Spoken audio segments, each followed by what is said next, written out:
নমস্কার বন্ধুরা, সীমা রান্নাঘর। আমি আজকে রান্না করব মুড়ো ঘন্ট। মাছের মাথা কেটে ধুয়ে নিলাম, মুগের ডাল নিলাম, কড়া বসালাম, মুগের ডাল দিলাম, ডালটা শুকনো কড়ায় ভেজে তুলে নিলাম।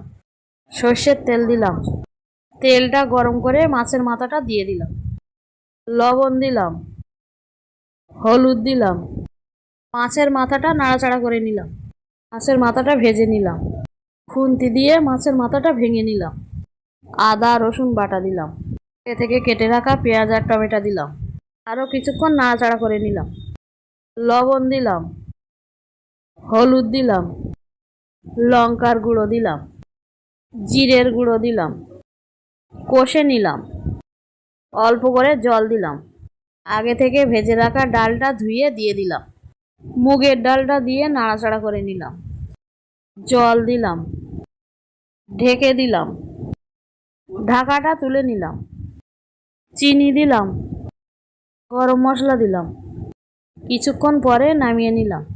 পুরো ঘন্টটা ভালো লাগলে লাইক, সাবস্ক্রাইব, কমেন্ট, শেয়ার করুন। ফ্যান্টাস্টিক।